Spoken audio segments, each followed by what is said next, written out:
আজকে যে topic, this topic in today's lesson will cover market competition, demand curve, price and quantity demanded, then the different aspect of demand, then we move to supply, individual market supply, shift and movement and along supply curve. So first of all, market. গত ক্লাসে আমি বলেছিলাম what is market. In economics, market means the price determined by the buyer and seller by bargaining with each other regarding purchase of a product. একটা নির্দিষ্ট পণ্য ক্রয়ের জন্য ক্রেতা এবং বিক্রেতা যখন উভয়ের মধ্যে দর কষাকষির মাধ্যমে একটা দাম নির্ধারণ করেন, ইকোনমিক্সের ভাষায় this is market. But in terms of marketing, market means potential and actual customer. These people will purchase your product. Then we go to competition. This is basically theory. Then we move to basically curve and exercise.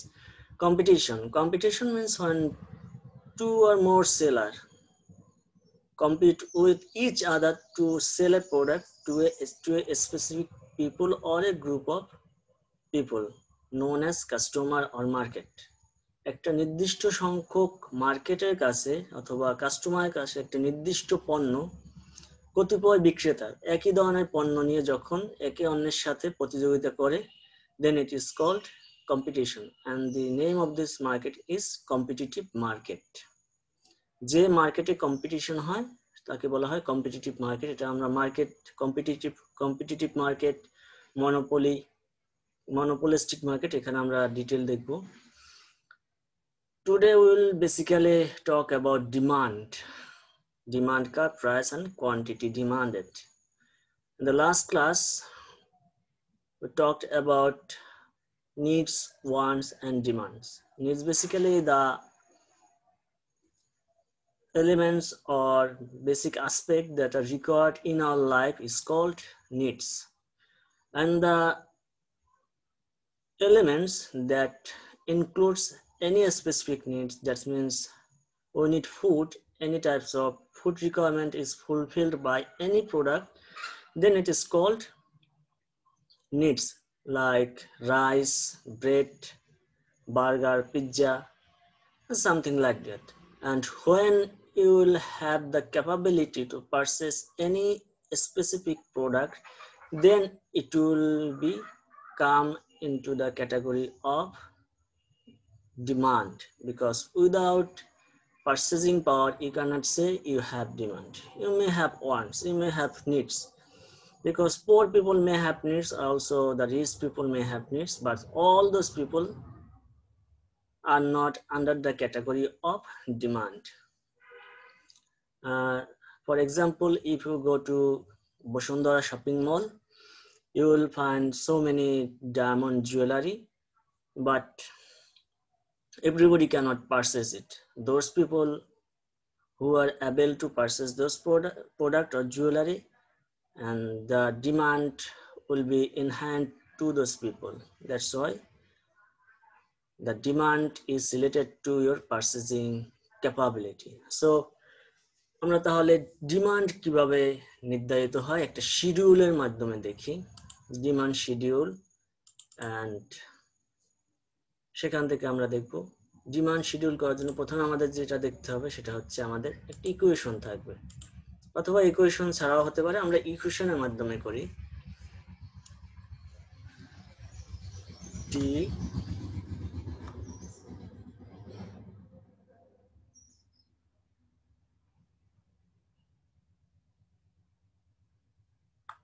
demand of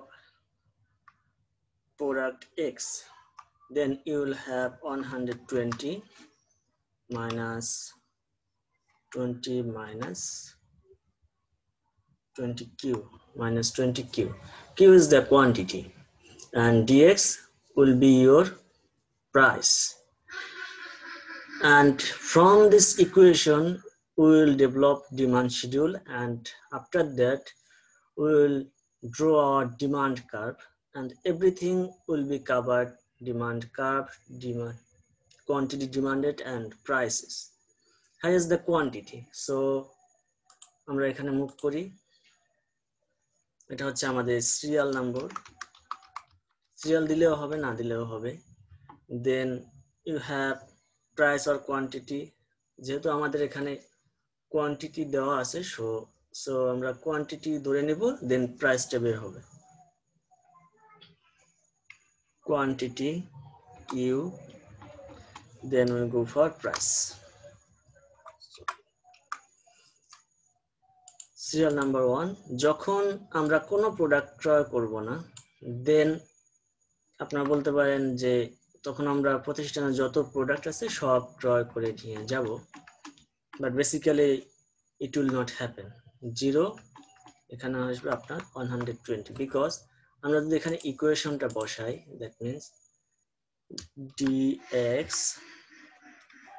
সমান 120, আমি যখন 0 quantity product ক্রয় করব minus 20 equal to 0, তাহলে আমাদের result আসবে dx equal to 120, because 0 দিয়ে আমরা যদি 20 কে গুণ করি তাহলে 0 আসবে, তাহলে আমাদের quantity demanded price will B 120। Sir 100 হওয়ার কথা না স্যার? 100 না, এখন 0 দিয়ে আমরা যদি 20 কে গুণ করি তাহলে কত হয়? 0 হয়। ও আচ্ছা আচ্ছা, জি স্যার বুঝতে পারছি। সেটা হচ্ছে আমাদের ফ্যাক্টর। আমরা যখন তাহলে 0 দিয়ে গুণ করলে আমাদের এই ক্ষেত্রে আমাদের প্রাইস নির্ধারিত হবে 120 টাকা। এটা অন্যভাবেও হতে পারে। এই ইকুয়েশনটা যদি স্যার এখানে dx টা কি? dx হচ্ছে আপনাদের প্রাইস। এই যে কোয়ান্টিটি নির্দিষ্ট পরিমাণ প্রোডাক্ট ক্রয়ে আপনার এই প্রাইস দিতে হবে। এটা যদি আমরা অন্যভাবে লিখি, মুছে গেল dx, এটা হচ্ছে আপনাদের এটা বেশি। জি বলেন।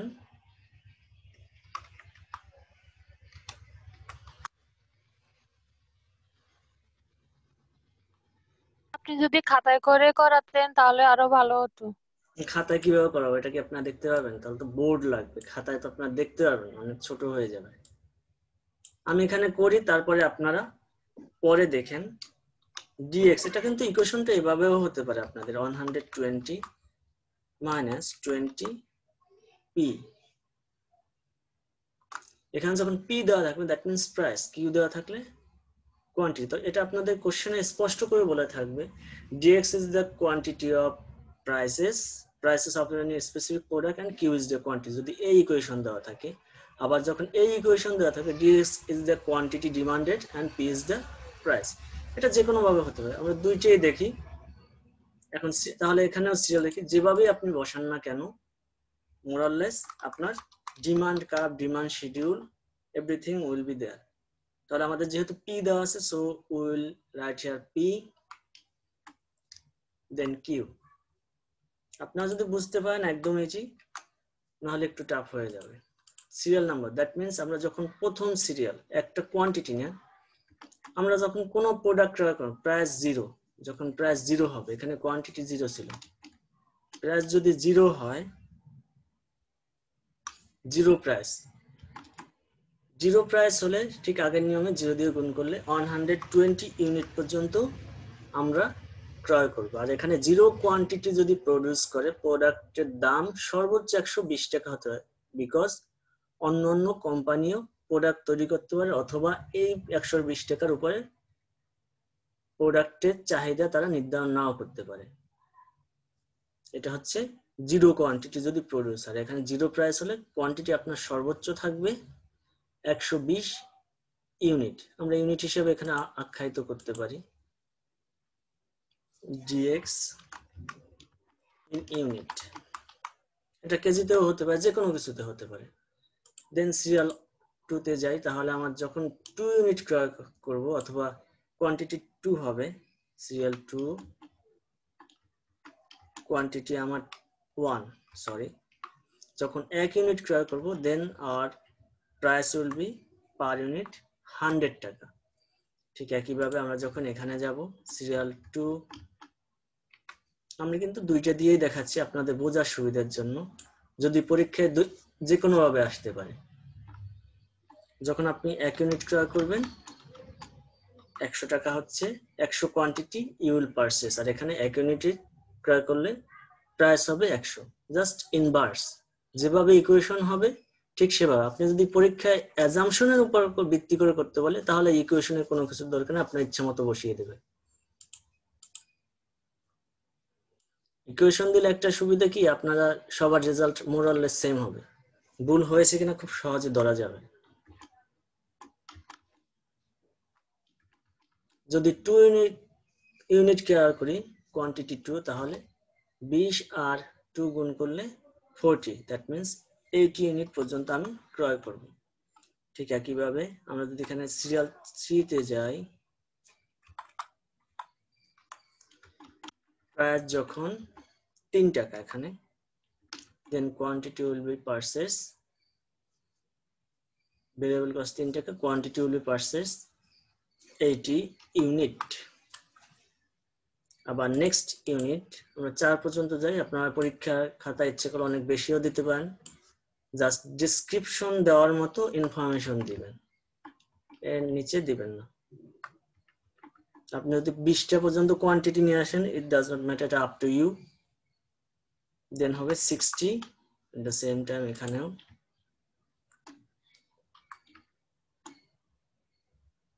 3, প্রাইস 3 টাকা and 60।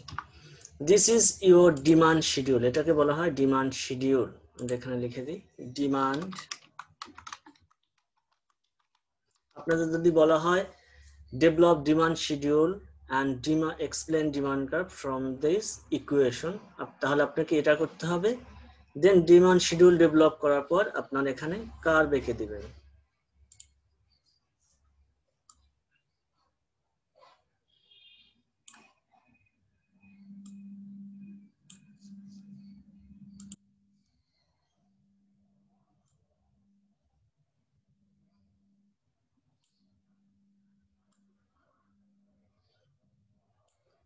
এই যে আপনাদের কার্ভ, এখানে কার্ভ এঁকে দিবেন। দেন হচ্ছে আপনারা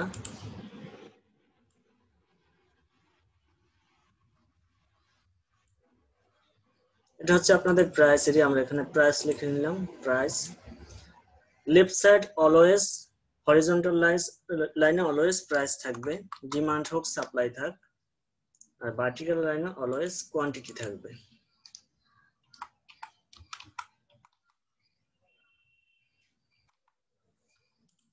আমরা কোয়ান্টিটি বসিয়ে দিলাম। আমরা যখন সিরিয়াল নাম্বার 1 এ থাকি, you will purchase 0 quantity, that means আমার 0 এখানে বসবে। তাহলে 0 যদি এখানে বসিয়ে দিই, 0 unit, your price will be 120।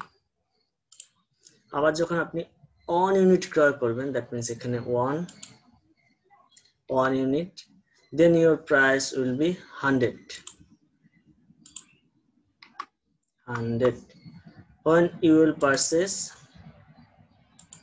2 unit, then your price will goes to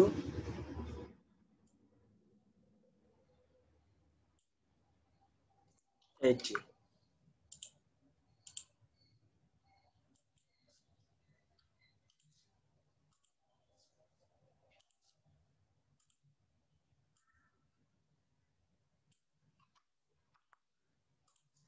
এরপর যখন আপনি আর এক্সট্রা ইউনিট ক্রয় করবেন, সিরিয়াল নম্বর 4 এ গিয়ে সাপোজ এখানে আপনি 3 ইউনিট ক্রয় করলেন, 3, then your price will be 60। তো যখন আমরা এই বিষয়টা আমরা এখন কার্ভের মাধ্যমে যখন সমন্বয় করব, ফার্স্ট ইউনিটে তো 0 and 120, এখানে কোনো কম্বিনেশন নেই, এটা হচ্ছে 100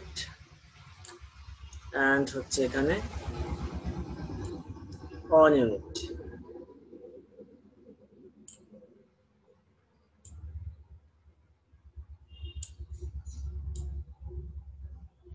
এটা হচ্ছে আপনার প্রথম কম্বিনেশনে। যখন 1 ইউনিট ক্রয় করবেন, ইউ হ্যাভ টু পে 100 টাকা। আবার যখন আপনি 2 ইউনিট ক্রয় করবেন, suppose this is 2 unit, you have to pay 80 টাকা। But when you will purchase 3 unit, you have to pay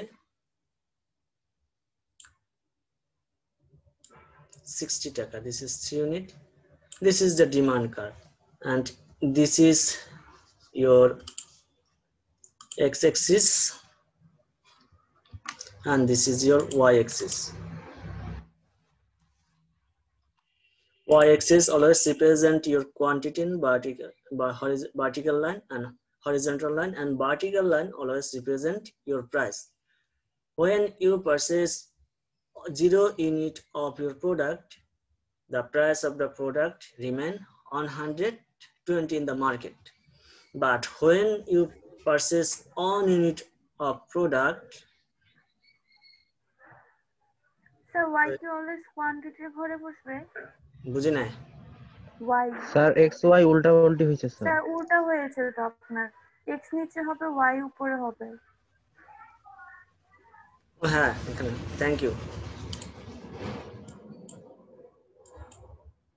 সব মুছে গেল। এই বিডিআরএন ক্লাস নিতে একটা সমস্যা, সব মুছে যায় একবারে।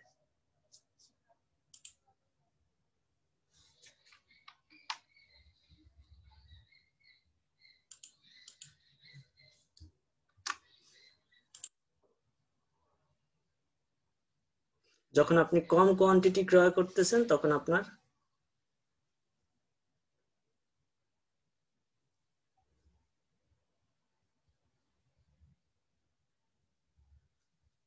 ভুল হয়েছে একটু,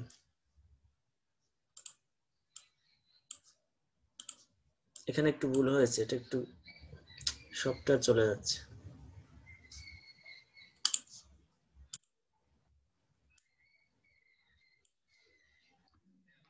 Three, 2, then you will get 80, 3 unit and 80.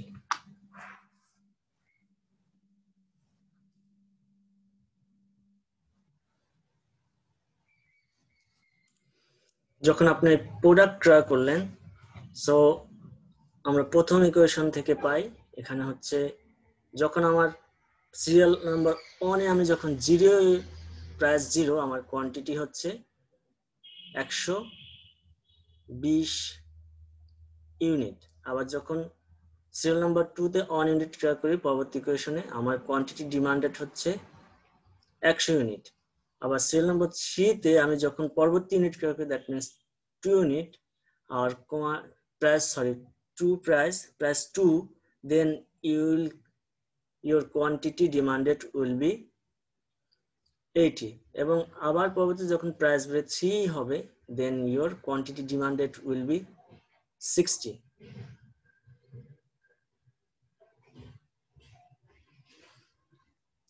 ঠিক একইভাবে আপনার যখন এখান থেকে প্রাইস কমতে কমতে উপরে গেল, ঠিক তখন কোয়ান্টিটি আপনার চাহিদা আপনার বেড়ে গেছে, কোয়ান্টিটি বেড়ে গেছে।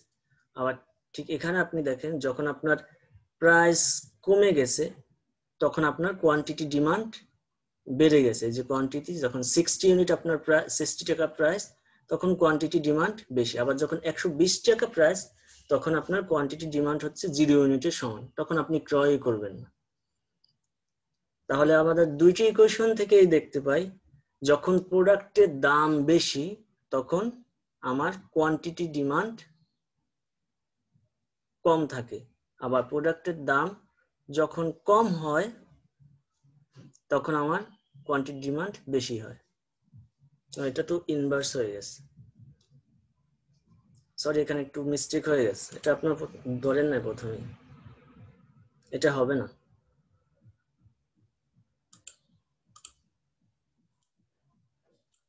ইকুয়েশনটা রিটেনে ভুল হয়েছে স্যার, এটা রিভার্স হওয়ার কথা ছিল।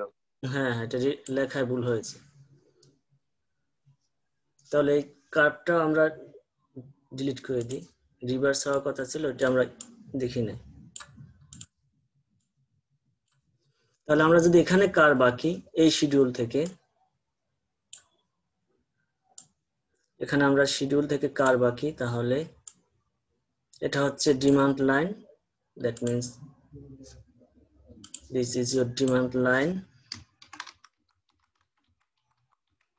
demand curve, and when in serial number 1 you will purchase your product price is 0, is here is 0, and you will purchase 120 units of your product. এরপর যখন আপনার প্রাইস যখন বেড়ে 1 টাকা হলো, that means 1, then your quantity demanded will be 100. Sir আপনি যেটা কেটে দিয়েছেন সেটা তো স্যার কোয়ান্টিটিটা বের করছেন, ওটা স্যার কাটলেন কেন? ওটা তো ঠিক ছিল। এটা হচ্ছে ইনভার্স হয়ে গেছে, এটা হবে না। স্যার দুইটা গ্রাফ হবে না, এখানে তো দুইটা ম্যাথ করাচ্ছে। না না, কোয়ান্টিটিটাও বের করতেছেন, প্রাইসটাও বের করতেছেন। এটা সাপ্লাইয়ের সময় আমরা দেখব, তখন আপনার ইজি হয়ে যাবে। এটা হচ্ছে সাপ্লাইয়ের ক্ষেত্রে প্রযোজ্য, সেটা আমরা ডিমান্ডে নিয়ে আসছি। গ্রাফটা অভিন্ন হবে, আমি দেখিয়ে দিচ্ছি। সাপ্লাইয়ের সময় মানে লেখার সময় তখন ওইখানে চলে গেছে। দেন হচ্ছে স্যার কোয়ান্টিটি আর সাপ্লাই কি একই কথা না এখানে? না, কোয়ান্টিটি সাপ্লাই হচ্ছে আপনার দামের সাথে সাপ্লাই বাড়ে, দাম যখন বাড়ে সাপ্লাইও বাড়বে, দাম কমলে সাপ্লাইও কমবে। এটা ইনভার্স হয়ে গেছে। এটা দিয়ে বুঝতে আপনার একটু কঠিন হয়ে যাবে। এখন দেখেন এই দাম যখন 120 টাকা, তখন কোয়ান্টিটি 0 ইউনিট, 120 টাকা। এটা উল্টায়, এখানে 3 টাকা দিলে কেমন হয়? উল্টায় দিলে পরিমাণ 3। কোনটা এটা? জি স্যার, এটা মানে আপনার শুরু থেকে দিলে 3 থেকে শুরু করে 2 1 0। তখনও ঠিক, আপনাদের এখানে বুঝতে একটু সুবিধা হবে, এই জন্য আমি এটা কেটে দিয়েছি। এটা দিয়ে বুঝতে সুবিধা। স্যার বুঝতেছি না। সেটাই তো বললাম, আপনাদের বুঝতে সুবিধা হবে এই গ্রাফটা দিয়ে, এজন্য এটা আমি কেটে দিয়েছি। আপনি এখান থেকে চিন্তা করুন, তাহলে আমরা প্রথম থেকে আবার আসি।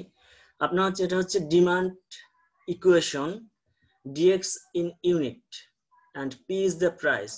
যখন প্রাইস 0 টাকা হবে তখন আপনি 120 ইউনিট ক্রয় করবেন। আবার প্রাইস যখন 1 টাকা হবে তখন 100 ইউনিট ক্রয় করবেন। আবার প্রাইস যখন 2 টাকা হবে তখন 80 ইউনিট ক্রয় করবেন। আবার প্রাইস যখন 3 টাকা হবে তখন 60 ইউনিট ক্রয়। দ্যাট মিন্স প্রাইস বৃদ্ধির সাথে সাথে your quantity of demand is decreasing because of increasing in prices. আর এটা হচ্ছে সাপ্লাইয়ের ক্ষেত্রে হচ্ছে এটা সম্পূর্ণ ভিন্ন। এখানেও কিন্তু কোয়ান্টিটি ডিমান্ড কমে যাচ্ছে যখন প্রাইস বৃদ্ধি পাচ্ছে, কিন্তু আপনাদের বুঝতে একটু সমস্যা হবে ইনভার্স হওয়ার কারণে, এজন্য আমি কেটে দিয়েছি। এখন দেখেন যখন প্রাইস বেড়েছে, এই যে প্রাইস আপনার যখন বেড়েছে কোয়ান্টিটি ডিমান্ড কমে গেছে। আর প্রাইস যখন আপনার কমে গেছে কোয়ান্টিটি ডিমান্ড আপনার বেড়ে গেছে। এখানে বিষয়টা আপনাকে উল্টোভাবে তাহলে চিন্তা করতে হবে। কোয়ান্টিটি যে ডিমান্ড যখন কমে গেছে তখন প্রাইস বেড়ে গেছে, এটা উল্টো হয়ে যায়, এই জন্য এটা আমি বাদ দিয়ে দিলাম। স্যার ব্যাপারটা এমন না যে দাম বাড়লে চাহিদা কমে, দাম কমলে চাহিদা বাড়ে। দাম কমলে চাহিদা বাড়ে, হ্যাঁ ব্যাপারটা এরকমই। এটা আমি ডিলিটই করে দিই আপনাদের। স্যার এইটাই স্যার, আপনি প্রথমে বললে বুঝতে পারতাম স্যার কথাটা। আমি তো ইংলিশে বলছি এই জন্য বুঝেন না, আমি তো প্রথমে ইকুয়েশনে চলে গেছি।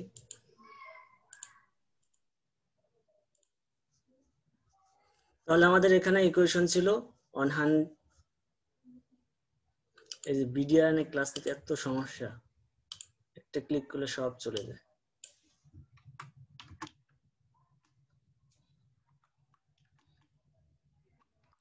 স্যার এটা কি কন্ট্রোল জেড দিলে আবার ফিরে আসে না স্যার?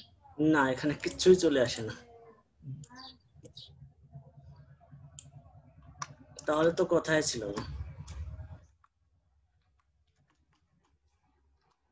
এরা কখন তারা ডেভেলপ করবে তারপরে হবে।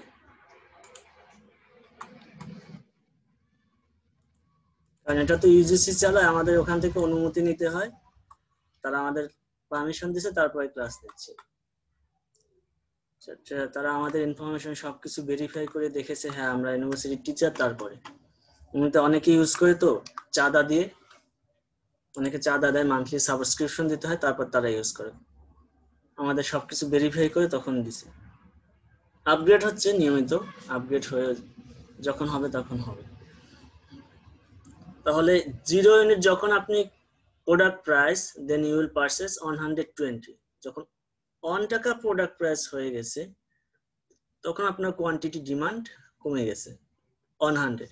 আবার যখন আপনার সিরিয়াল নম্বর 3 তে আপনার প্রাইস যখন 3 টাকা, এখানে suppose 3, then you will purchase 80 units of your product.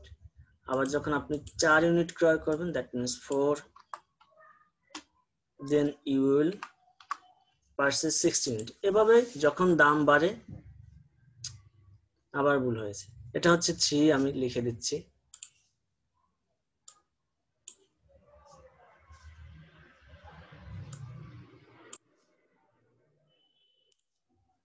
এখানে 2 হবে and this one will be 3. এখন যখন আপনি এটা ড্র করবেন, তখন আপনি কতগুলো কম্বিনেশন পাবেন। এখান থেকে first on combination will be there, 3 unit ক্রয় করলে পার ইউনিট আপনার, আপনি কি 3 ইউনিট 3 টাকা প্রাইস হলে আপনি 60 ইউনিট পর্যন্ত ক্রয় করবেন। আবার যখন আপনি 2 ইউনিট ক্রয় করবেন, 2 টাকা পার ইউনিট প্রাইস হবে, then you will purchase 80 units of your product.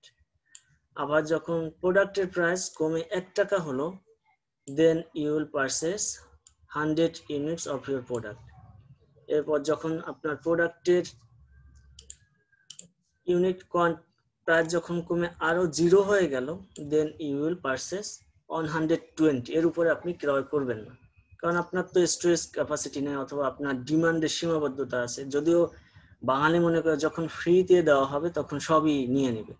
আসলে ইকোনমিক্সের ভাষা অনুযায়ী একজন ব্যক্তি যদি ফ্রিও কোনো প্রোডাক্ট পর্যাপ্ত পরিমাণে পায়, he or she will not purchase all of the items available in the market. She will always purchase in a limited amount of from the market. এটাই এখানে বলা হয়েছে। তাহলে ডিমান্ড কার্ভ হচ্ছে এটা, এটা হচ্ছে ডিমান্ড শিডিউল। আপনাকে যদি পরীক্ষায় এই ধরনের কোনো কিছু দেওয়া নাও থাকে, দ্যাট মিনস এই কার্ভটা দেওয়া নেই, আপনাকে বলা হলো ডিমান্ড শিডিউল ডেভেলপ করতে। এভাবে ডিমান্ড শিডিউল ডেভেলপ করতে হবে অ্যাজাম্পশনের উপর ভিত্তি করে, সিরিয়াল নম্বর দিয়ে, যে আমি যখন 0 প্রাইস হবে তখন আমি এত ইউনিট ক্রয় করবো, যখন প্রোডাক্টের দাম বাড়বে, এরকম রিলেশন করে একটা শিডিউল করে দিতে হবে। সবকিছু আপনার আনুমানিক, এবং কার্ভটাও তখন আনুমানিক হবে। কিন্তু আপনার যখন ইকুয়েশন দেওয়া থাকবে, then everything will be related. রিলেশনের বাইরে চলে গেলে দেন আপনার সম্পূর্ণটা কোনোটাই হয়নি। রিলেশন থাকতে হবে, আপনার শিডিউল দেওয়া থাকে, ইকুয়েশন দেওয়া থাকে, দিস টাইপ অফ ইকুয়েশন। আর যদি ইকুয়েশন দেওয়া না থাকে, then you can do anything. আপনি যা ইচ্ছা তাই সেভাবে করতে পারেন, সেক্ষেত্রে কোনো সমস্যা নেই। এটা কি ক্লিয়ার সবার জন্য?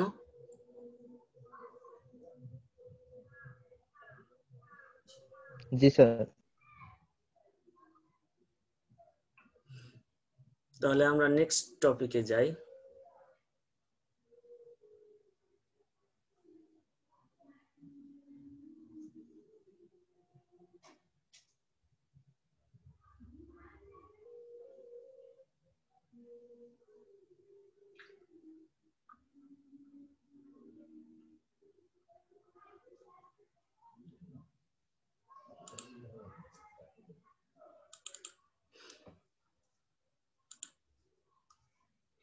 নেক্সট টপিক হচ্ছে আমাদের ডিমান্ড কার্ভ। আমরা দেখলাম, প্রাইস দেখলাম, and quantity demand. Market demand and individual demand.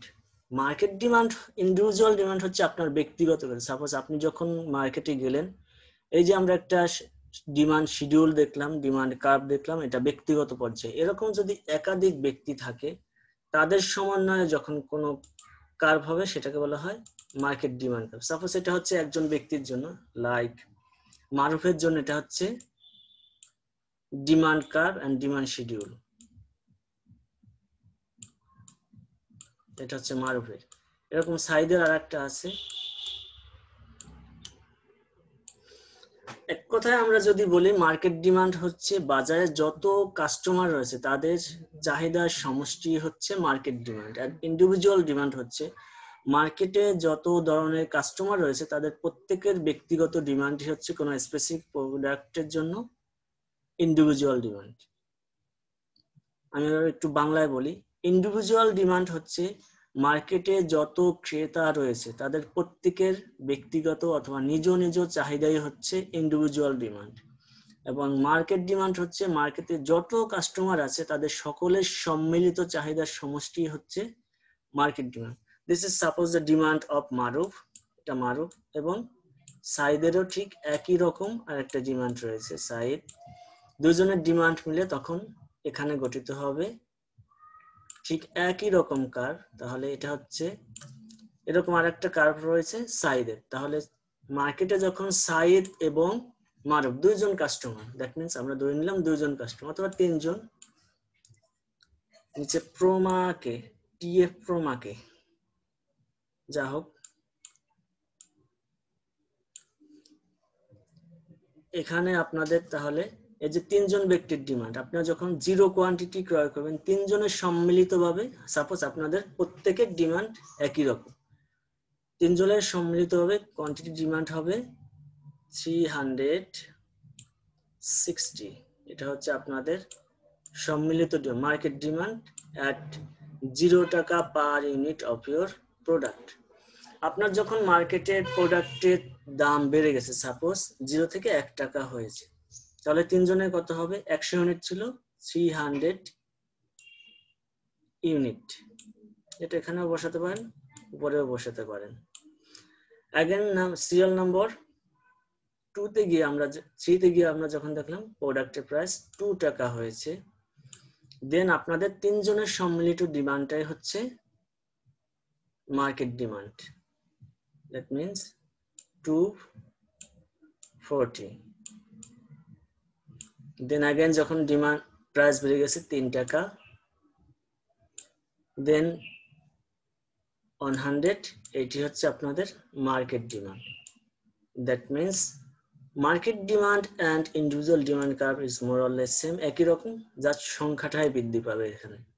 এখন যদি বলা হয়, হ্যাঁ বলুন, তখন অ্যামাউন্ট কত ছিল? যখন 2 ছিল অ্যামাউন্ট কত ছিল?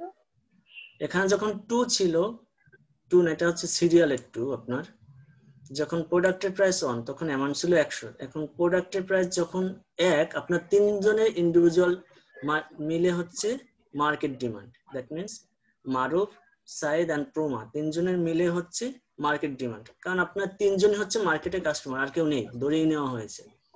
এখন যদি আপনার তিনজন হয়, 300, এখানে 300 লেখা আছে, বোঝা যাচ্ছে না যদিও। 300 মানে স্যার নিচের সবগুলো যোগ করব নিচের থেকে? না না, আমি আপনাকে আবার বলতেছি, এখানে হচ্ছে আপনি একজন ব্যক্তি হচ্ছে মারুফ, সাপোজ এটা মারুফের ডিমান্ড, এটা তো ক্লিয়ার সবার জন্য। আচ্ছা স্যার আপনি 3 দিয়ে গুণ করছেন, বুঝতে পারছি। হ্যাঁ 3 দিয়ে আমরা সহজে করি। এখন এটা তো ভিন্নও হতে পারে, আপনার সাপোজ সিরিয়াল নাম্বার 2 তে আপনি যখন প্রোডাক্টের প্রাইস 1 টাকা তখন আপনি 110 ইউনিট ক্রয় করতেন, তখন সবগুলো যোগ হবে। এখানে তিনজন যেহেতু সমান ধরে নেওয়া হয়েছে, তিনজনের সমানটা যোগ হয়েছে। আপনার পরীক্ষায় অ্যাপ্লিকেশনে সমানই করে নেবেন, নইলে আপনাদের বিশৃঙ্খলা সৃষ্টি হয়ে যাবে। তাহলে নাম্বার 2 তে এভাবে আঁকাই যায় না। আর নাম্বার 1 এটা হচ্ছে আপনার পরবর্তী ডিমান্ড। তাহলে এ বি সি ডি 1 2 3 4 যাই দিন কেন, 0 1 2,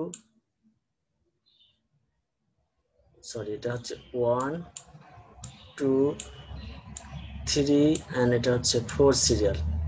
4 নম্বর সিরিয়ালে গিয়ে আপনার যখন প্রোডাক্টের প্রাইস 3 টাকা তখন আপনাদের মার্কেট ডিমান্ড হচ্ছে 180 unit, and when product price decreases to taka 2, then your market demand is 240, and again when your product price decreases to taka 1, your market demand is 300 unit, because your market consists of only 3 customers and all of the 3 customer has equal demand. প্রত্যেক কাস্টমারে equal demand থাকার কারণে আমরা যোগ করে দিয়েছি। Equal নাও থাকতে পারে, আমরা ইকুয়াল ধরেই নিলাম।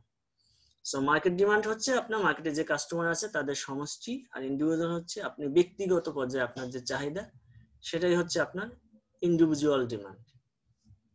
ক্লিয়ার? জি স্যার। এটা কি ক্লিয়ার কি ক্লিয়ার না? আপনার একটু ক্লিয়ার হয় না, প্রয়োজন আমরা একটু আস্তে আস্তে আগাই। জি স্যার, জি স্যার স্যার। বুঝেছি স্যার। স্যার আর একটু বলেন। আমি একটু বলি তাহলে আপনাদের ক্লিয়ার হবে।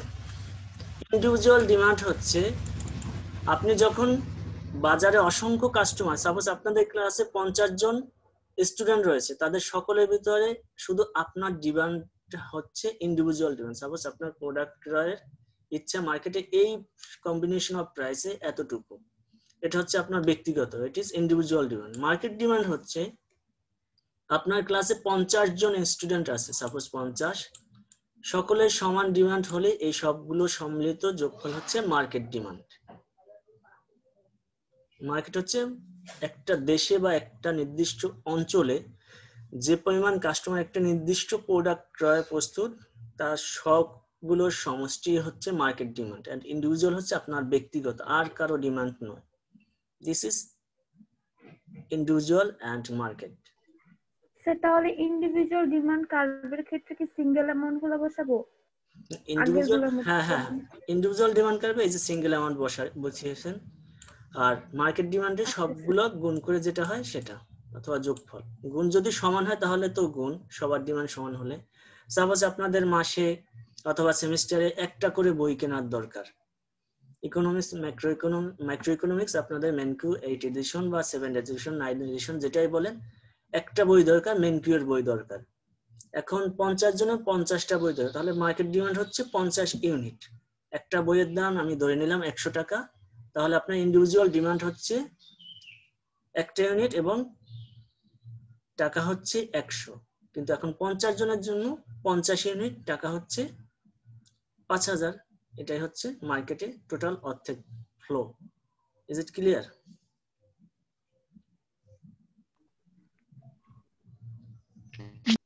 এখন আশা করি ক্লিয়ার হবে।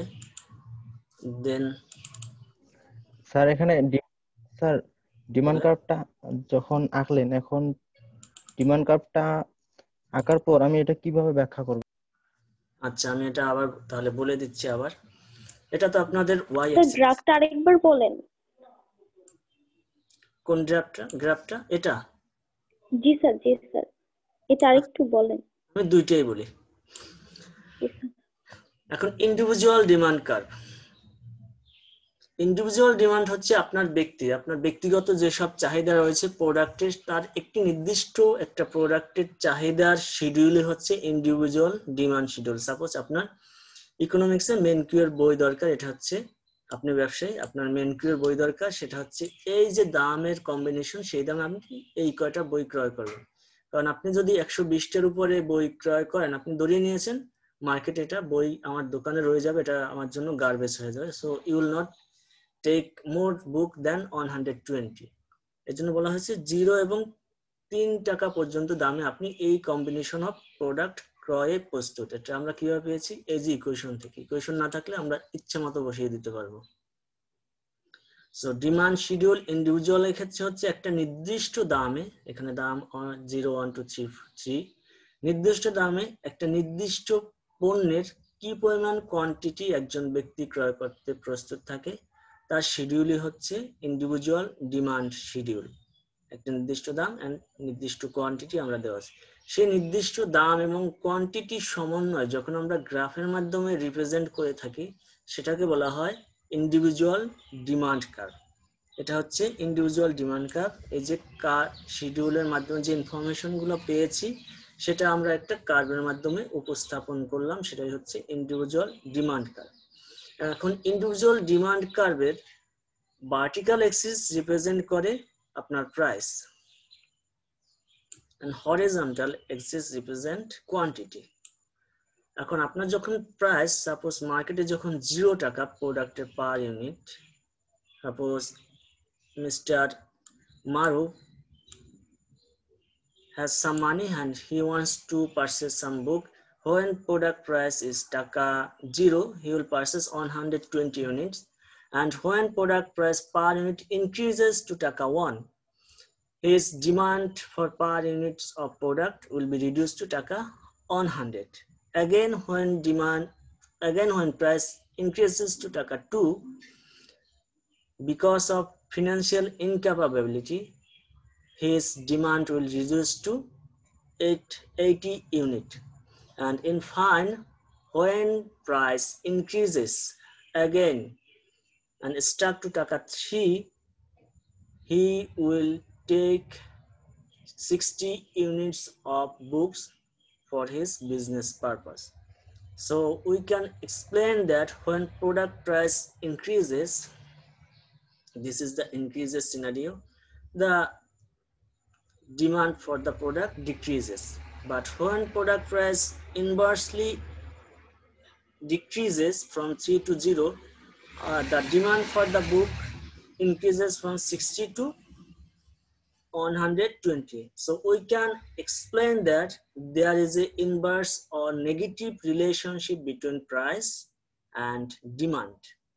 এবং মার্কেট যখন ডিমান্ড আপনি এক্সপ্লেন করবেন ঠিক একই বিষয় হবে, জাস্ট ব্যক্তির পর্যায় থেকে মার্কেটে চলে যাবে। Suppose in a market like in Noakhali, we have product demand for taka 0, 360 units of book. And when price of book increase from 0 to 1 taka, the market demand for the book increase also decreases from 360 to 300 unit due to incremental price of the product. And again, when we find our price reach to taka 2, our demand for the product again decreases to taka 2, again decreases to quantity 240. And in the same way, when our price of the product increases from 2 to taka 3, we find that the demand for the product increases to decreases to 180 units of book. There also shows the negative or inverse relationship between price and demand of the product. So we can conclude that there has a negative or inverse relationship between product price and demand of the product. Is it clear? Sir আপনি বাংলায় বললে একটু ভালো হইতো। বাংলা বাংলা বললে তো পরীক্ষা লিখতে পারবেন না, এটা হচ্ছে বড় কথা। আচ্ছা আমি বাংলায় বলে দিচ্ছি আপনাদের ইন্ডিভিজুয়াল ডিমান্ড কার্ভ। পরীক্ষা লেখা যাবে, আপনি বাংলায় ভালো করে বুঝান স্যার। আচ্ছা ইংলিশে শেখা কিন্তু ভালো, এটা হচ্ছে বড় দিক, কারণ আপনাদের প্রেজেন্টেশন নিব কিন্তু কিছুদিন পরে সব ইংলিশে বলবেন, অনলাইনে প্রেজেন্টেশন নেব। যখন আমি বাংলায় বলতেছি ডিমান্ড শিডিউল, এবং ডিমান্ড শিডিউল আমি ডিমান্ড শিডিউল হিসেবে শিখেছি, ডিমান্ড কার্ভ আমি ডিমান্ড কার্ভ হিসেবে শিখেছি, এজন্য আমি ডিমান্ড শিডিউল কার্ভ চেঞ্জ করতেছি না। ডিমান্ড শিডিউল হচ্ছে একটা নির্দিষ্ট দামে, হ্যাঁ ডিমান্ড শিডিউলটার বাংলা বলেন, মানে তাহলে আরো বুঝতে পারি। চাহিদা সূচি, এটা অনেক কঠিন লাগে আমার কাছে। জি স্যার, এবার বোঝা গেছে, অনেকে বুঝতে পারছে না। আচ্ছা, চাহিদা সূচি আর চাহিদা রেখা। চাহিদা সূচি হচ্ছে যার মাধ্যমে আপনি বুঝতে পারেন যে একটা নির্দিষ্ট দামে আপনি কি কি পরিমাণ পণ্য ক্রয় করতে প্রস্তুত অথবা ক্রয় করতে পারেন। দাম বাড়ার সাথে সাথে একটা ডিমান্ড সূচি, দাম বাড়ার সাথে চাহিদার যে পরিমাণ কমে যায় তার যে রিলেশনশিপটা শো করে সেটাই হচ্ছে ডিমান্ড সূচি। আর ডিমান্ড কার্ভ হচ্ছে যখন রেখার মাধ্যমে দাম বাড়ার সাথে সাথে চাহিদার পরিমাণ কমে যায়, যখন তার রেখার মাধ্যমে দেখানো হয় তাকে বলা হয় চাহিদা রেখা।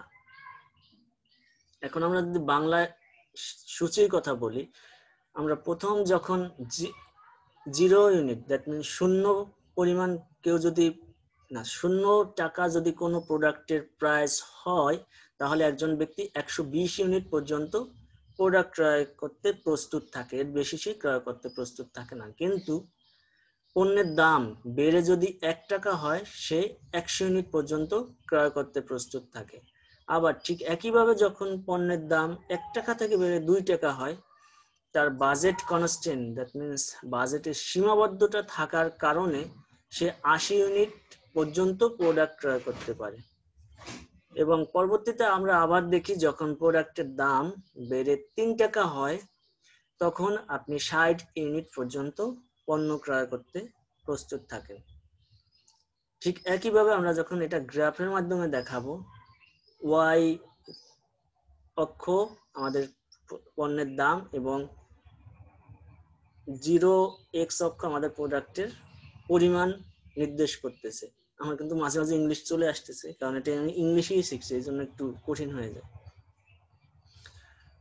যখন পণ্যের দাম 0 টাকা, তখন একজন ব্যক্তি 120 ইউনিট পর্যন্ত পণ্য ক্রয় করতে প্রস্তুত থাকে। এটা আমরা সিরিয়াল নাম্বার 1-এ দেখতে পাচ্ছি। যখন আমরা আমার পণ্যের দাম 1 টাকা হলো, তখন পণ্যের চাহিদা কমে 2 সিরিয়ালে অথবা বি সিরিয়ালও আপনারা দিতে পারেন, যেহেতু 0, 1, 2, 3 আমরা দিয়েছি দাম, তাহলে ABCDও দিতে পারেন। 2 সিরিয়ালে পণ্যের চাহিদা 100 ইউনিট নির্ধারিত হয়েছে। এরপর যখন দাম আবার বেড়ে গেল, ব্যক্তি পর্যায়ে বাজেটের সীমাবদ্ধতা থাকার কারণে, বাজেট তো বুঝেন নাকি এটাও বুঝেন না? বাজেট না বললে বুটগেট শুনেছেন? পড়েন নাই ক্লাস 8-এ?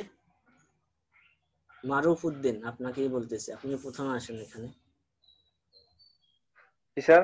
বুটগেট পড়েছেন জীবনে কখনো? বুটগেট, BUDGET, বুটগেট। না স্যার, বাজেট। এটা কি বাজেট না বুটগেট? Budget sir. বাজেটই স্যার। আচ্ছা, ক্লাস 8-এ বুটগেট শব্দটা পড়েন নাই? এক্সাম ফিটনেস নামে একটা টপিক ছিল আপনাদের, যদি আমি ভুল না করি, ক্লাস 8-এর বইয়ে আছে এক্সাম ফিটনেস। তখন আমরা বুটগেট পড়তাম। আমি আমার কথাই বলতেছি, আমরা সবাই বুটগেট পড়তাম।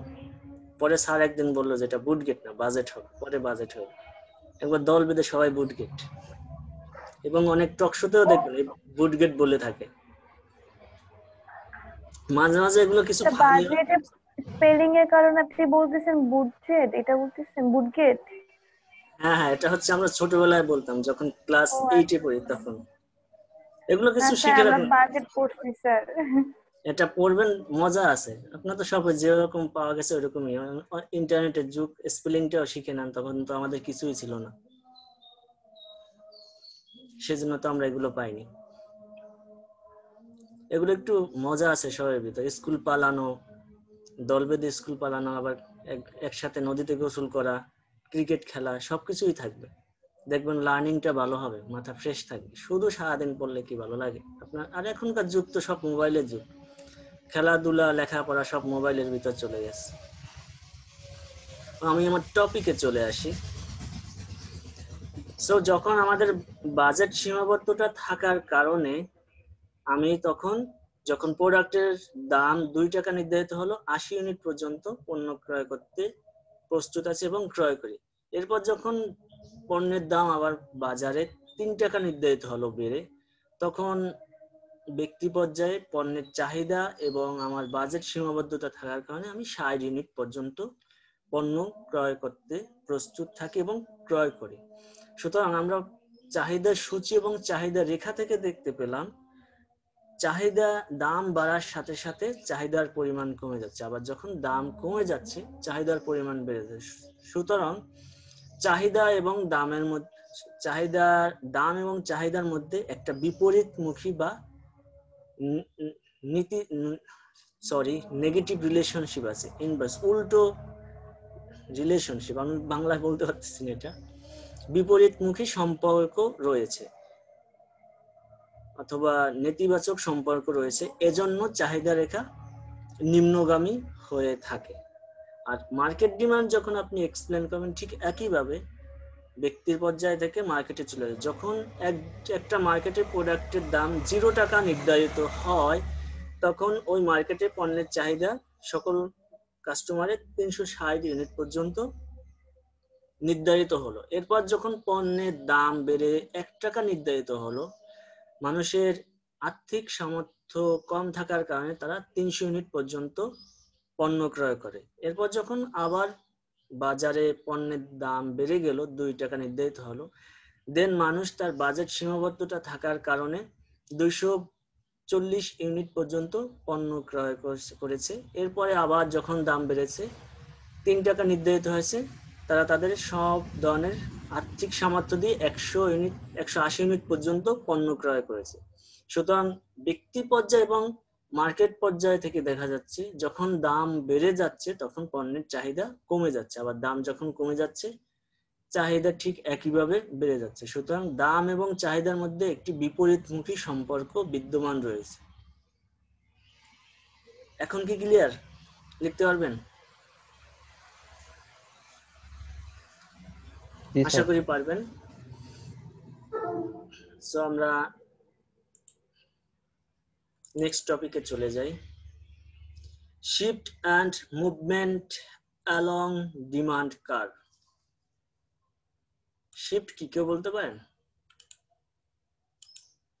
স্যার ওঠানামা আবার চেঞ্জ হওয়া। শিফট হচ্ছে পরিবর্তন, ওঠানামা ঠিক একই। শিফট হচ্ছে আপনি ডিমান্ড কার্ভটা যে কার্ভে আছে সেখান থেকে অন্য স্থানে স্থানান্তরিত হয় হচ্ছে শিফট। তাহলে শিফট অ্যান্ড মুভমেন্ট সেটা আমরা একটু এখানে দেখি।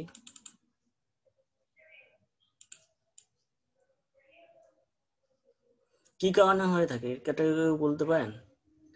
এই যে আমরা এই যে কার্ভটা দেখলাম এটা হচ্ছে মুভমেন্ট, একই লাইনের আন্ডারে উপর থেকে নিচে চলতে থাকবে দাম বাড়া এবং কমার সাথে সাথে। কিন্তু এর ব্যতিক্রমও তো হতে পারে। পণ্যের উৎপাদন বৃদ্ধির সাথে সাথে অনেক সময় দেখা যায় পণ্যের দাম বেড়ে গেছে, অথবা পণ্যের দাম উৎপাদনও বেড়েছে দামও বেড়েছে, আবার দামও কমেছে উৎপাদনও কমেছে, এই বিষয়টাও হতে পারে। এই যে পরিবর্তন এটাকে বলা হয় শিফট। আর মুভমেন্ট হচ্ছে আপনার যখন একই লাইনে অবস্থান করবে, দিস ইজ কল্ড মুভমেন্ট। আমরা একটা প্রথমে গ্রাফ আঁকি, সেখান থেকে দেখা যায় মুভমেন্টটা কি, তারপর আমি বলতেছি মুভমেন্ট এন্ড শিফট।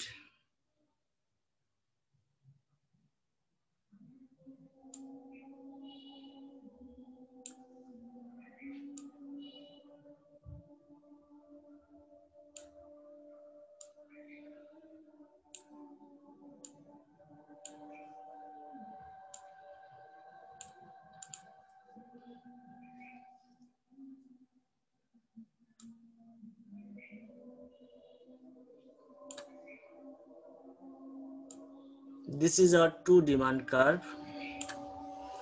এখানে as usual আপনার ডিমান্ড কার্ভ যা আছে একটা এক্সিস এঁকে দিলেন,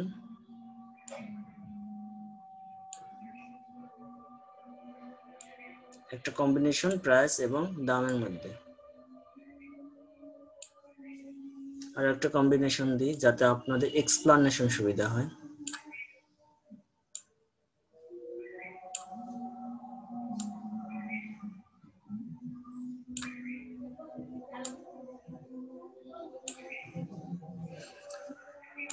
এখন আপনার এটা হচ্ছে সাপোজ এটা আপনার এ, এটা হচ্ছে আপনার B, combination B. In the same way এটা হচ্ছে এ, এটা হচ্ছে আপনার কম্বিনেশন বি। এ ইউনিটে আপনার যখন প্রাইস, এখানে দাম বেশি উপর অংশে, দাম যখন প্রোডাক্টের 10 টাকা, you will purchase 20 units of product। এরপর যখন দাম কমে 5 টাকা অথবা 8 টাকা নির্ধারিত হলো, you will purchase 25 units of your product। ঠিক একইভাবে this is 10 units, you will purchase 20 units of product and 25 taka 8।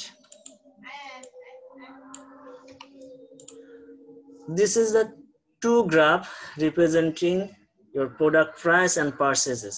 When product price is taka 10, you will purchase 20 units of your product, but when product price is decreased to 8, you will purchase 25 units of your product. This is called movement along supply curve। This is the demand curve. This is the demand curve. You can write down. যখন একটা demand curve এই line বরাবর উপর এবং নিচে অবস্থান করবে, then it is called demand curve. যখন ডিমান্ড কার্ভ, সাপোজ এখানে প্রোডাক্টের price, initial product price and demand curve এখানে দেওয়া আছে। যখন প্রোডাক্টের প্রাইস 10 টাকা 20 ইউনিট, 8 টাকা 25 ইউনিট, বাট প্রোডাক্টের কোয়ান্টিটি অথবা প্রাইস যে কোনো একটা বিষয় চেঞ্জ হওয়ার কারণে অথবা দুইটা বিষয় চেঞ্জ হওয়ার কারণে হতে পারে, আপনার ডিমান্ড কার্ভ যখন সাপোজ মুভ করলো, এখানে মুভ করলো, সাপোজ এখানে প্রোডাক্টের প্রাইস হচ্ছে আমার 10 টাকা, কিন্তু আমার ডিমান্ড বেড়ে এখান থেকে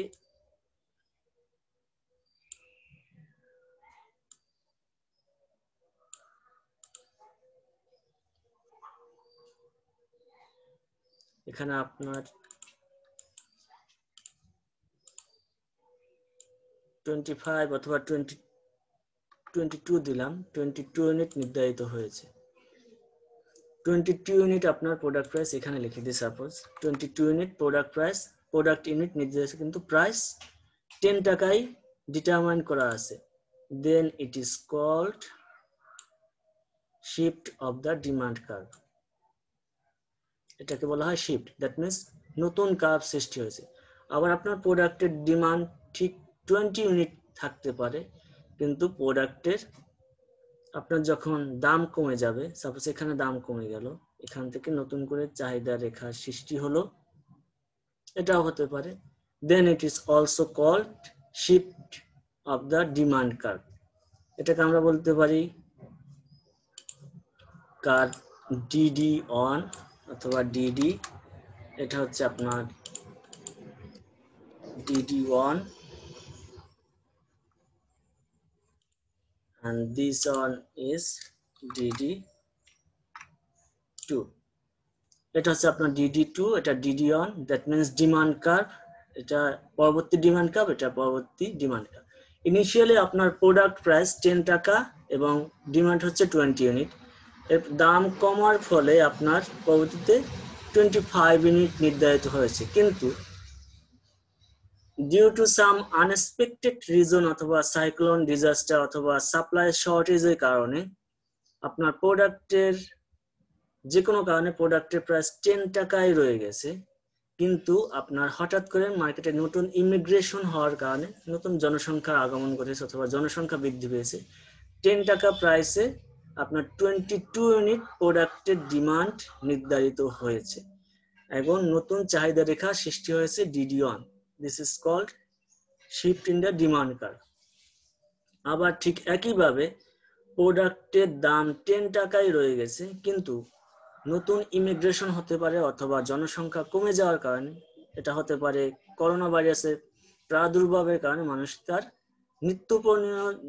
নিত্য প্রয়োজনীয় পণ্য ব্যতীত অন্য পণ্য ক্রয় কমিয়ে দিয়েছে, তার ফলে 10 টাকায় 8 টাকায় বর্তমানে 20 ইউনিট প্রোডাক্ট বিক্রি করতে বাধ্য হচ্ছে, বিকজ প্রোডাক্টের চাহিদা নেই। তখন আবার নতুন করে এই যে DD2 চাহিদা রেখা সৃষ্টি হয়েছে, এটাই হচ্ছে shift in the demand curve. Sir এই ক্ষেত্রে কি তিনটাই দেখা বুঝি নাই আরেকটু বলবেন? স্যার আপনি যেমন কোয়ান্টিটি মানে যখন প্রাইস 10 টাকা তখন একবার হয়েছে 25 টাকা, তো এটাকে আপনি কোয়ান্টিটিটা বাড়ায় দিয়েছেন 25 টাকা 22 টাকার মধ্যে, আবার সেম আপনি 3টা রেখা লিখছেন না? হ্যাঁ, এখানে আমার 3টে রেখা হচ্ছে, প্রথমটা হচ্ছে আমার ইনিশিয়াল। যখন আমাদেরকে স্যার শিফটের, হ্যাঁ বলেন শিফট। হ্যাঁ প্রথমটা তো স্যার নরমাল যে সাধারণ স্বাভাবিক থাকা অবস্থায়, যখন স্যার আপনার প্রাইস সমান রেখে কোয়ান্টিটিটার উৎপাদন কমাই দিবে, তখন তো স্যার সেটা হয়ে যাবে 25-এ, আর যখন উৎপাদন বাড়াই দিবে তখন চলে আসবে 22-এ। তো স্যার আমরা কি তিনটাই দেখাই দিব? এটা 25 হতে পারে 22 একে দিব না? আপনাকে আমি আবার বলতেছি, প্রোডাক্টের প্রাইস ইনিশিয়াল তো আমার 10 আর 20 এবং 25 ছিল, কিন্তু প্রোডাক্টের প্রাইস 10 টাকায় আমি 20 ইউনিট পণ্য ক্রয় করতাম, কিন্তু প্রোডাক্টের চাহিদা হঠাৎ করে আপনার বেড়ে গেছে। চাহিদা বেড়ে যাওয়ার কারণে দাম আপনারা বাড়ান নাই, কিন্তু প্রোডাক্টের সাপ্লাই বাড়িয়ে দেওয়া হয়েছে। এখন যখন আপনি দাম কমাননি কিন্তু সাপ্লাই বাড়িয়ে দিয়েছেন, ডিমান্ড কি? অটোমেটিক ডিমান্ড কার্ভ শিফট করবে ডিমান্ডের সাথে সামঞ্জস্য করার জন্য।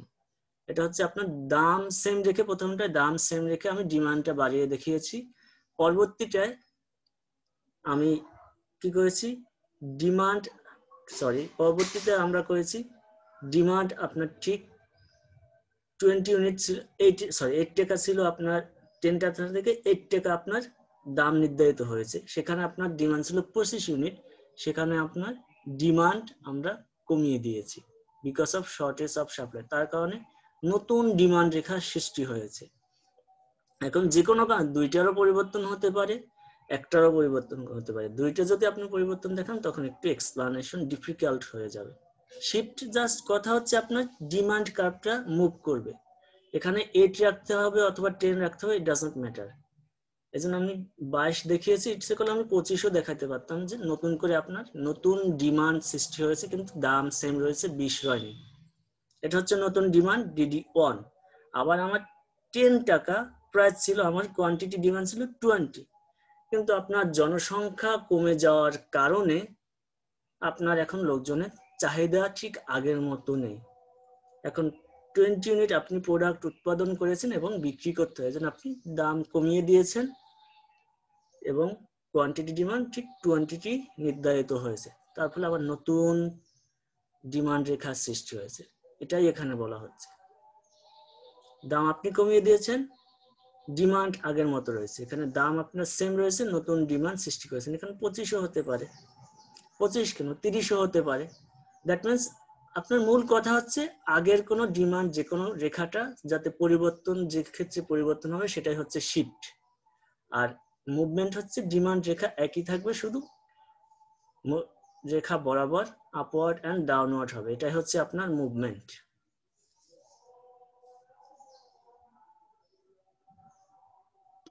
এখন কি ক্লিয়ার? আচ্ছা স্যার, পরীক্ষার মধ্যে এটা কিভাবে আসতে পারে স্যার? কোশ্চেন কিভাবে হতে পারে এই ক্ষেত্রে? Explain movement and shift of the demand curve. Movement alone and shift in the demand curve. আর কিছু না, এর বাইরে তো কোনো প্রশ্ন দেখি না আসলে। স্যার এই যে মানে আমাদের শিফট আর মুভমেন্ট কি একটা গ্রাফে দেখাবো আমরা? মুভমেন্টটা আপনার একটা গ্রাফই দেখাবেন। এই যে মুভমেন্ট, এটা হচ্ছে মুভমেন্ট অ্যালং।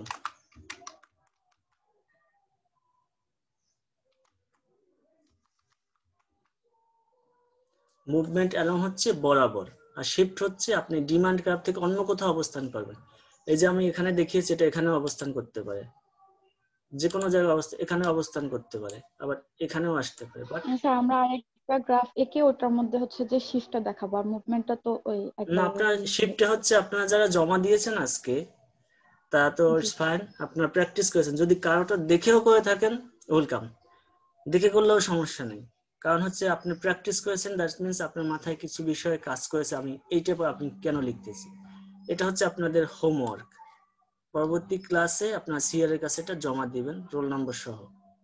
তার ফলে হবে কি, আপনার পরীক্ষা ভুল করবেন না। ভুল হলে আমি বলে দেবো এখানে এটা কার কার ভুল হয়েছে, নাম বলবো না, জাস্ট বলে দেবো এটা এটা এইভাবে করা উচিত। ঠিক আছে, তাহলে আপনাদের হোমওয়ার্ক হচ্ছে shift in the demand curve. যেটা আপনাদের জন্য কঠিন হবে শুধু ওইটা আপনাদের হোমওয়ার্ক। এর মানে এই না যে আপনাদের কিন্তু আমি আটকাচ্ছি না, আপনার পরীক্ষা যাতে ভালো করেন সেজন্যই আমি দিচ্ছি। আর হোমওয়ার্কের উপর কিন্তু আমি একটা পার্সেন্টেজ নাম্বার দিব থার্ড সিটি। স্যার এখানে যেমন আপনি দুইটা অ্যামাউন্ট দিয়ে করছেন আপনার শিফটেরটা, তো স্যার জাস্ট একটা অ্যামাউন্ট দিয়ে কি করা যায় না? যেমন যখন 10 টাকা দিয়ে নরমালি আমি 20 টাকার প্রোডাক্ট কিনতে পারি, কিন্তু আমি এটাকে কি করলাম, হ্যাঁ 20 টাকা আমি এক্সাম্পল দিচ্ছি স্যার, 10 টাকা দিয়ে আমি 20 টাকার প্রোডাক্ট কিনতে পারি।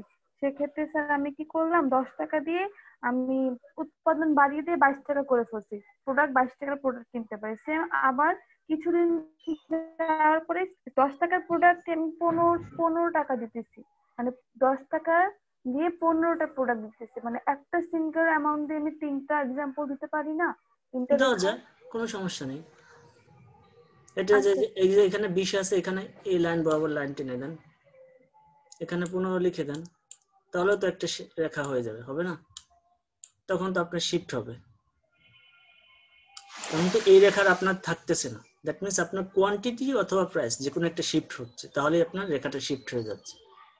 এটা তো এখান থেকে এখানে চলে আসছে, এটা এখানেও আসতে পারে। আপনি যেটা বলেছেন সেটা আমি দেখাচ্ছি। আপনি বলেছেন এইটা,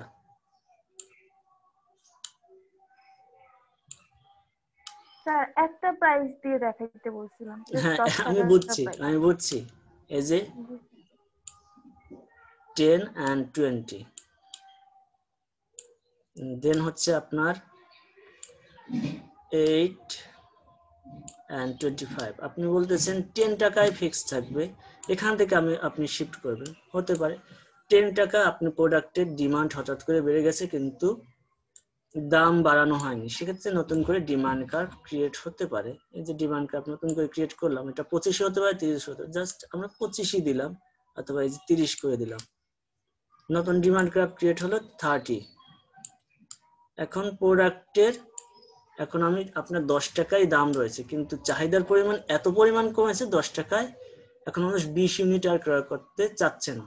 দ্যাট মিনস সাপোজ ইমিগ্রেশন হয়েছে, অথবা বড়দিনের কারণে তো বিভিন্ন স্পটে মানুষ আছে, টুরিস্ট স্পটে মানুষ চলে যায় বিভিন্ন উপলক্ষের কারণে, তখন দেখা যাচ্ছে এখানে আপনার প্রোডাক্টের এই পর্যায়ে চাহিদা নির্ধারিত হয়েছে। সাপোজ আপনি সেন্ট মার্টিন, এখন প্রোডাক্টের অনেক চাহিদা, আপনি সাপোজ গভর্নমেন্টের রেস্ট্রিকশন আছে 10 টাকার উপরে দাম বাড়ানো যাবে না, এখন চাহিদা হচ্ছে 30 ইউনিট।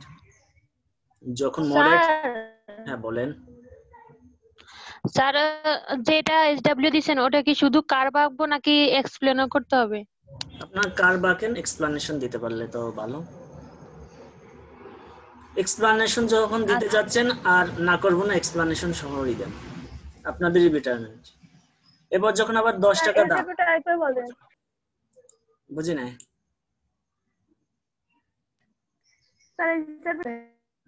এসডব্লিউ হচ্ছে এটা আপনার একটা কার্ভ আঁকবেন এবং explanation, shift of the demand curve, এটা হচ্ছে আপনাদের এসডব্লিউ।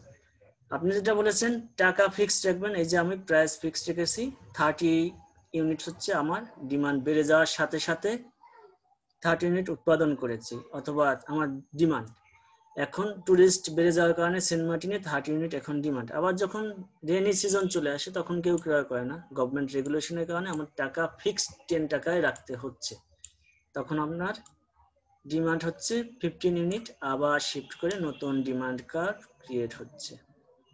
এটা হচ্ছে shift of the demand curve. একটা প্রাইস দিয়ে আমি দেখালাম আপনাদের সুবিধার জন্য, আপনি যেভাবে বলেছেন সেভাবেই হতেই পারে। ক্লিয়ার?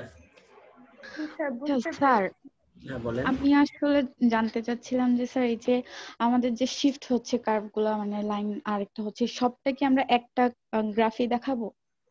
না না না, শিফট এবং মুভমেন্ট আলাদা। শিফট হচ্ছে একটা, এইখানে যে একটা রাখা আছে এটা একটা গ্রাফ, এরকমই একটা দেখাবেন, অথবা এরকম একটা দেখাবেন, কিন্তু মুভমেন্ট যখন দেখাবেন মুভমেন্টটা এভাবে একটা দেখাবেন, শিফট আলাদা দেখাবেন। আচ্ছা ঠিক আছে স্যার, এবার ক্লিয়ার হয়েছে। Thank you. দেন হচ্ছে আমাদের causes of change in demand curve. কি কি কারণে ডিমান্ড কার্ভ চেঞ্জ হতে পারে, এটা আপনারা বাসায় থিওরি পড়ে নেবেন। সাবস্টিটিউট প্রোডাক্টের কারণে হতে পারে, প্রোডাক্টের সরবরাহ কম থাকার কারণে হতে পারে, প্রোডাক্টের প্রাইস বাড়ার কমার কারণে হতে পারে। This are the some reason of causes of change in demand curve. এখন আপনাদেরকে বলি, আমরা কি সাপ্লাইটা আজকে করব না নেক্সট দিন করব? 1 ঘন্টাখানেক লাগবে সাপ্লাই। নেক্সট দিন করি স্যার। না আপনাদের স্যার আমরা পিছনে প্র্যাকটিস করি। আচ্ছা পিছনে গুলো প্র্যাকটিস করি, শেষ করলেই তো হইলো না, ভালো করে শেষ করি, সেটা হচ্ছে মূল ইস্যু। লাস্ট ক্লাসে একটা ম্যাথে একটু সমস্যা ছিল। হ্যাঁ বলেন। ও আপনি বলেছিলেন যে কার্ভটা বুঝতেছিলেন না। না স্যার, ওই যে আপনি যে ম্যাথটা দিছিলেন, আপনি তো আমাদের কিউ দিয়ে করাইছেন, তখন তো আমরা হচ্ছে D Q, dividend of quantity use করতাম। এখন তো স্যার আপনি কি দিয়েছেন, প্রাইস, এখন আমরা স্যার প্রাইস দিয়ে গুণ করব না? হ্যাঁ প্রাইস দিয়ে করবেন। স্যার আইটা আপনি একটা আপনার সাইন ইউজ করছিলেন যে স্যার ওই সাইনটার নাম কি ছিল? ওটা তো লিমিট সাইন, লিমিটের জন্য দেওয়া। হ্যাঁ স্যার, ওটার উপরে তো স্যার আমরা নরমালি কোয়ান্টিটি লিখতাম, যখন কোয়ান্টিটি ছিল তখন তো কোয়ান্টিটি লিখছি, এখন তো প্রাইসের অঙ্ক দিছেন, এখন কি প্রাইসটা লিখবো নাকি তখন প্রাইস কোয়ান্টিটি লিখবেন, প্রাইস লিখবেন, যখন প্রাইস হবে তখন প্রাইস, কারণ আপনি তো প্রাইস দিয়ে গুণ করতে হবে, কারণ ওর ভিতরে কোয়ান্টিটির কোনো ফাংশনই নেই। স্যার ওই যে একটা সাইন ছিল না, নিচে থাকতো জিরো, উপরে লিখতাম 2। হ্যাঁ, নিচে জিরোই হবে, জিরোই হবে, উপরে হবে আপনি প্রাইস যদি হয় এই যে এরকম, এবার বুঝতে পারছি স্যার, এই যে জিরো, এটা হচ্ছে জিরো। আপনার যদি পি ফাংশনে থাকে পি এর ভ্যালু এখানে লিখবেন, আপনার যদি কিউ ফাংশনে থাকে ইকুয়েশনে তাহলে কিউ এর ভ্যালু এখানে লিখবেন এবং সেটা দিয়ে। স্যার বুঝতে পারছি স্যার। আচ্ছা ঠিক আছে, ওই এটা আমরা এটা কিন্তু আরো ডিটেইল আছে। এই যে কনজিউমার সারপ্লাস, এটা হচ্ছে স্ট্রেট ফরওয়ার্ড মেথড, আমরা ক্যালকুলাস দিয়ে পরবর্তীতে করব, সূত্র মোরাললেস সেম, শুধু নামে ডিফারেন্ট। এটা পরবর্তী 7 চ্যাপ্টারে আছে, আপনাদের বইয়ে ম্যাথ গুলো করা নেই, কিন্তু আমরা ম্যাথ গুলো করে যাব যাতে আপনাদের ইজি হয়, নাহলে থিওরি শুধু পড়বেন কি? না স্যার, আমার সব কোশ্চেনটা ছিল যে কনজিউমার সারপ্লাস আর প্রোডিউসার সারপ্লাস দুইটার মানই যখন নেগেটিভ হবে, নেগেটিভ হলে তো জিরো এর নিচে বসবে, কিন্তু যখন দুইটার মানই নেগেটিভ হবে তখন স্যার কি দোনোটার মান জিরোর নিচে দিব না? আমি আপনাকে এখানে দেখিয়ে দিচ্ছি।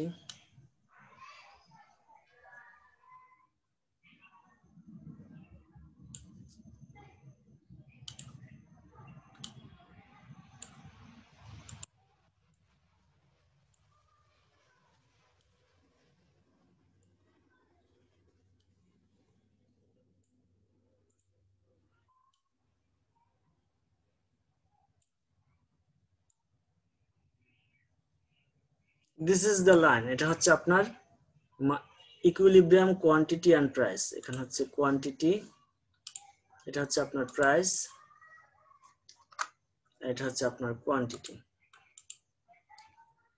কিউ। এই পরিমাণ পর্যায়ে ইকুইলিব্রিয়াম কোয়ান্টিটি এবং প্রাইস নির্ধারিত হয়, কম বেশিও হতে পারে, অথবা এই পর্যায়ে আপনি প্রোডাক্ট পারচেজ করতেছেন অথবা সেলার বিক্রি করতেছে।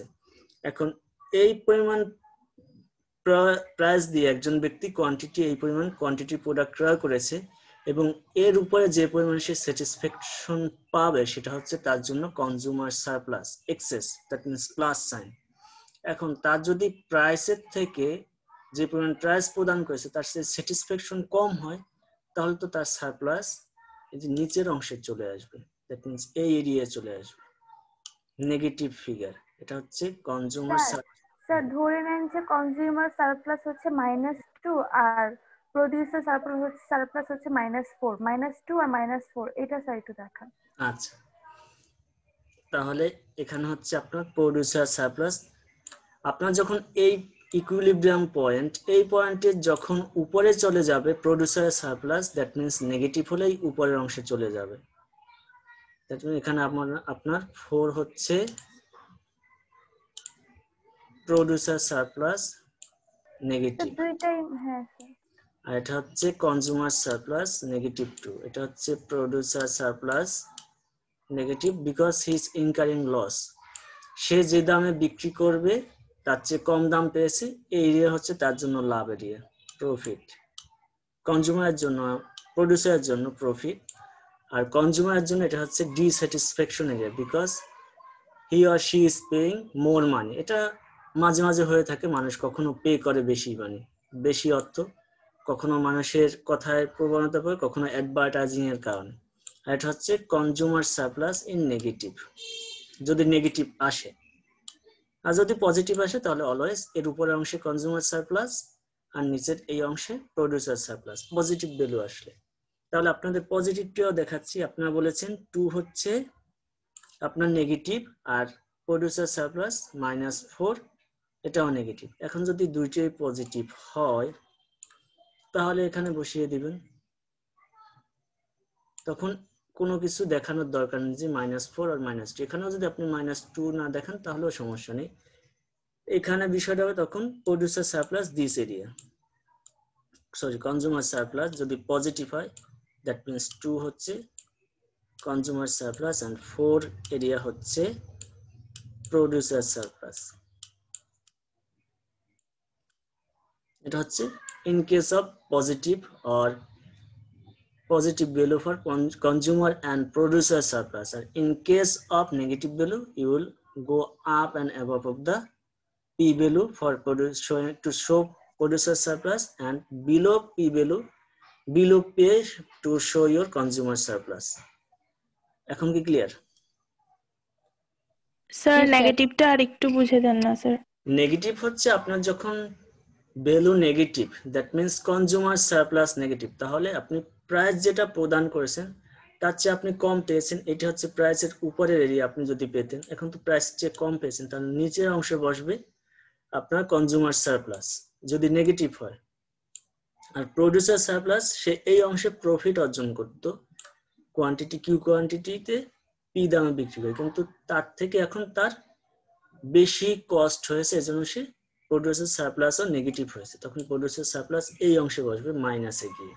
তার মানে কি স্যার, নরমালি আপনার সিএস থাকবে উপরে, কিন্তু এটা নেগেটিভ হলে নিচে আসবে, আর পিএস হচ্ছে নিচে, নেগেটিভ হলে উপরে চলে আসবে। হ্যাঁ এক্স্যাক্টলি তাই, আর কিছু আর কোনো ডিফারেন্স নেই।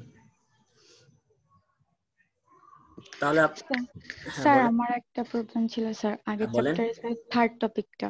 হ্যাঁ বলেন, থার্ড টপিক আমার মনে নেই, টপিকটা বলে দিতে হবে। স্যার আমি বলতেছি sir, expansion of consumption with trade, sir এই ব্যাপারটা একটু যদি আরেকটু বলতেন। এক্সপ্লানেশন আমার এক্সপ্লেন করার কথা ছিল কিন্তু বলা হয়নি, এখানে দেখাচ্ছি। এটা প্রথম দিকে আমি একবার বলেছিলাম, তারপর আবার বলে দিচ্ছি।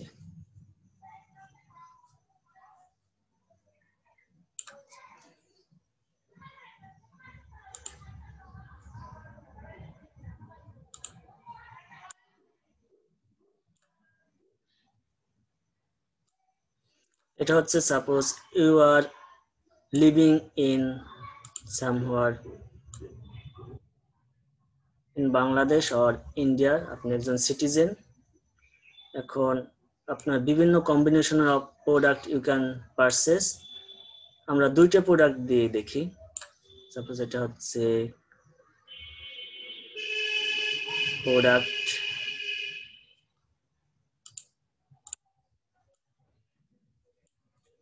A and এটা হচ্ছে প্রোডাক্ট B, and এটা হচ্ছে আপনাদের কম্বিনেশন।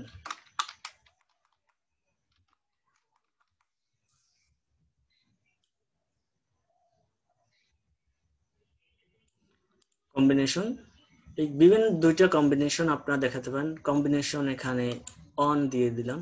কম্বিনেশন অনে আপনি যে পরিমাণ রাইস উৎপাদন করেন অথবা অন্য যে কোনো ধরনের প্রোডাক্ট উৎপাদন করেন, সাপোজ আমরা রাইসই ধরে নিলাম 100 মেট্রিক টন, কিন্তু আপনি যখন বি প্রোডাক্ট উৎপাদন করতে পারেন 0 মেট্রিক টন, কিন্তু আপনি যখন ট্রেড করবেন আবার কম্বিনেশন 2 তে আপনি উৎপাদন করতে পারেন 0 metric ton rice and 80 metric ton গম উৎপাদন করেন due to your production capability. এটা হচ্ছে আপনার উৎপাদন ক্ষমতা। এখন যদি আপনি ট্রেডের সাথে জড়িত হন, দুইটা পণ্য আপনি উৎপাদন করতে পারেন, ট্রেডের সাথে আপনি জড়িত হলে তাহলে আমরা দেখব আপনার এখানে আমরা আসি, দ্যাট মিন্স আপনি স্পেশালাইজেশনে যাবেন, বা আপনি এই দুইটা প্রোডাক্ট উৎপাদন, কিন্তু combination country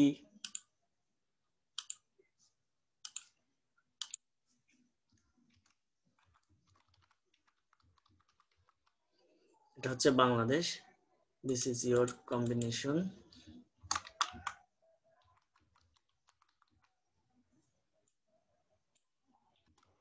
combination A and combination B। India যখন উৎপাদন করে তখন সে কম্বিনেশন অনে উৎপাদন করতে পারে। এটা একটা অ্যাজাম্পশন ধরে নিয়ে নিচ্ছি, 200 metric ton rice and 0 metric ton গম উৎপাদন করে, কিন্তু কম্বিনেশন বি তে সে উৎপাদন করতে পারে, কম্বিনেশন 2 সে রাইস উৎপাদন করতে পারে 0 মেট্রিক টন এন্ড গম উৎপাদন করতে পারে 300 metric ton. In that case, Bangladesh will give importance in producing rice because তারা রাইস উৎপাদনে অনেক বেশি পারদর্শী, এবং ইন্ডিয়া তারা উৎপাদন করবে বেশি পরিমাণে গম, কারণ তারা গম উৎপাদনে পারদর্শী। কিন্তু সেটা না করে শুধু যদি বাংলাদেশ ট্রেডের সাথে জড়িত না হয়, তারা হয় শুধু 100 মেট্রিক টন রাইস ভোগ করবে, কনজিউম করবে, অথবা 80 মেট্রিক টন গম ভোগ করবে। ঠিক একইভাবে ইন্ডিয়া যদি তাদের সব সম্পদ ইউজ করে শুধু রাইস উৎপাদন করে, তাহলে 200 মেট্রিক টন রাইস তারা ভোগ করতে পারবে এবং 300 মেট্রিক টন গম তারা ভোগ করতে পারবে। এখন যদি তারা ট্রেডে নিয়োজিত হয়, বাংলাদেশ ইন্ডিয়ার এখানে সাপোজ 200 মেট্রিক টন গমের প্রয়োজন এবং বাংলাদেশের প্রয়োজন 80 মেট্রিক টন রাইস, তাহলে 80 মেট্রিক টন রাইস এবং 100 মেট্রিক টন গমের প্রয়োজন। 200 মেট্রিক টন তারা কনজিউম করার পর বাকি 100 metric ton they will export to Bangladesh. তখন বাংলাদেশ 80 মেট্রিক টন রাইস এবং 100 মেট্রিক টন গম ভোগ করবে, তাহলে তাদের কনজাম্পশন আগের থেকে অনেক বৃদ্ধি পাবে। ঠিক একইভাবে তারা 200 মেট্রিক টন গম ভোগ করবে, এখান থেকে আরো 20 মেট্রিক টন রাইস নিবে এবং তৃতীয় কোনো ব্যক্তির কাছ থেকে তাদের অন্য কোনো প্রয়োজন থাকলে সেটাও মিট করতে পারবে। এইভাবে একটা দেশ ট্রেডের মাধ্যমে কনজাম্পশন বৃদ্ধি করতে পারে। বাংলায় বলে দিলাম খুব সংক্ষেপে। জি স্যার, বুঝতে পেরেছি। বুঝতে পেরেছেন? এটা অন্য কোনো কান্ট্রি আপনি সাথে নিয়ে আসতে পারেন, তাদের কম্বাইন করতে পারেন, দুইটা কান্ট্রি নিলেই এনাফ, এর বেশি লাগে না। এটা হচ্ছে ট্রেডের facilities to expand your consumption. Is it clear? জি স্যার, ক্লিয়ার স্যার। আচ্ছা ঠিক আছে, ক্লিয়ার। তাহলে আপনারা আপনার হোমওয়ার্ক করবেন। শুক্র শনিবার বন্ধ, অ্যাজ ইউজুয়াল বন্ধ থাকবে। দেন নেক্সট ক্লাসে আপনারা সিআরের কাছে আপনাদের হোমওয়ার্ক যারা জমা দেননি তারা সহ জমা দিবেন, কারণ এক্সারসাইজটা জরুরি। আপনি ভুল করেছেন এটা জরুরি না, পরীক্ষা হলে যাতে ভুল না হয়। So thank you everyone, and end for that moment. আল্লাহ হাফেজ, ভালো থাকবেন।